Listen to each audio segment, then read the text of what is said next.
Je pourrais à mon tour vous poser la question, qu'est-ce qui vous empêche d'être heureux ou de réussir votre vie comme vous l'entendez? Et peut-être n'avez-vous pas encore la bonne réponse. Alors imaginez plutôt que vous sachiez comment faire pour aller bien, pour éviter le stress, l'angoisse dans votre vie, sans passer des heures à comprendre comment faire ou pourquoi cela vous arrive. Imaginez que la souffrance ne soit plus quelque chose que vous ressentiez, et qu'à la place, vous avez un charisme et un enthousiasme propice à votre renouveau. Imaginez que vous vivez en harmonie avec vos valeurs profondes, sans avoir à faire une psychanalyse de 2 ans. Imaginez que quoi qu'il arrive dans votre vie, vous puissiez traverser des difficultés facilement et garder le cap. Imaginez encore que vous savez comment faire pour vivre le meilleur et connaître des perspectives heureuses, sans chercher désespérément la porte de sortie, sans faire du surplace. Ne serait-ce pas merveilleux d'avoir ces compétences? Si je vous parle de comment je procède de toutes mes formations, de mes années d'exercice, cela ne vous avancera peut-être à rien. Il est nécessaire de vivre l'expérience.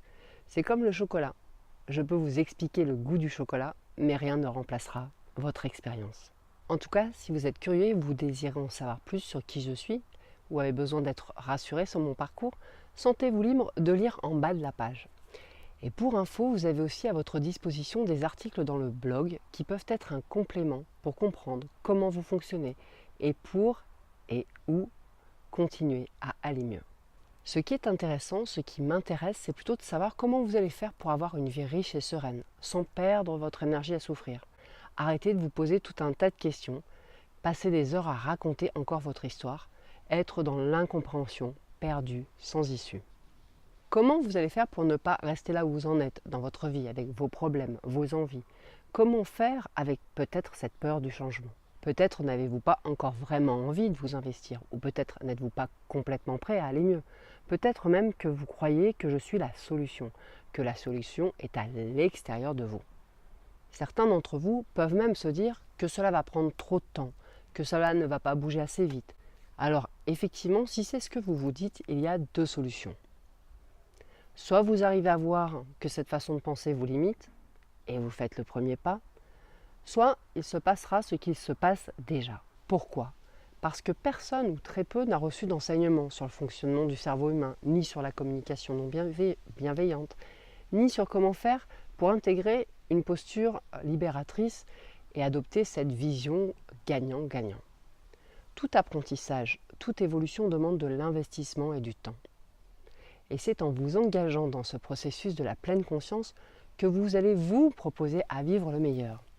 C'est en faisant du vélo que vous avancez en équilibre et pas simplement en intellectualisant le concept de faire du vélo. Quand vous avez appris à marcher, est-ce que vous vous êtes dit « j'en ai marre, je ne me tiens toujours pas debout, je tombe sans arrêt, conclusion, je vais ramper jusqu'à la fin de mes jours ». Parce qu'apprendre à marcher, c'est compliqué. Bien sûr que non.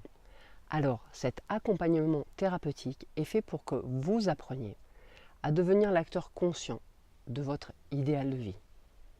Vous allez enfin comprendre et surtout vivre ce qui vous est transmis dans votre quotidien. Et quoi que vous viviez en ce moment, c'est un lieu idéal pour percevoir autrement ce qu'il se passe et choisir d'adopter une attitude libératrice. Ce que nous avons à apprendre, c'est que lorsque nous quittons en pleine conscience une situation, c'est pour quitter parfois, voire souvent, le pire. Et c'est pour vivre inévitablement du mieux. Chaque être est unique, chaque situation est personnelle et remplie de possibles. Vous avez la faculté d'anticiper les événements, n'est-ce pas? De développer votre intuition, de vous protéger des personnes malsaines. Vous pouvez gagner en santé, acquérir une confiance pour avoir l'audace de vivre votre vie comme vous l'entendez. Vous savez provoquer des conditions qui vont vous sortir de la spirale de l'échec et améliorer votre vie, comme celle de ceux que vous aimez. Et j'aime bien dire que quelle que soit la problématique du moment, une séparation, de la dépression, des problèmes relationnels, un manque de santé, ne vous inquiétez pas, il y en aura d'autres, des situations, mais que vous allez éviter ou vivre différemment pour de mieux. L'autre bonne nouvelle, c'est que rapidement vous restez dans l'intention positive. Vous appréciez l'instant tel qu'il est et vous maintenez vos plus belles perspectives à venir. Alors la thérapie, c'est d'apprendre à être conscient de ce qui est, pas de ce que vous imaginez, consciemment ou inconsciemment. Et si vous pensez que ce qui n'est pas encore arrivé à votre conscience vous est resservi dans votre vie comme un plat froid, si vous pensez que la souffrance est le résultat d'une certaine ignorance de votre fonctionnement, si vous savez quelque part, ou même tout au fond de vous-même, que vous pouvez choisir d'aller toujours mieux, alors vous êtes les bienvenus à entamer ce chemin magnifique, ensemble. Si vous pensez que les résultats dépendent en même temps d'un travail collaboratif et de votre engagement à faire des petits pas, vous êtes au bon endroit. Si vous imaginez ou sentez que la psychologie bouddhiste, la communication non violente, la systémie et la pleine conscience sont des thérapies salvatrices, alors la porte de vos plus belles perspectives est déjà ouverte.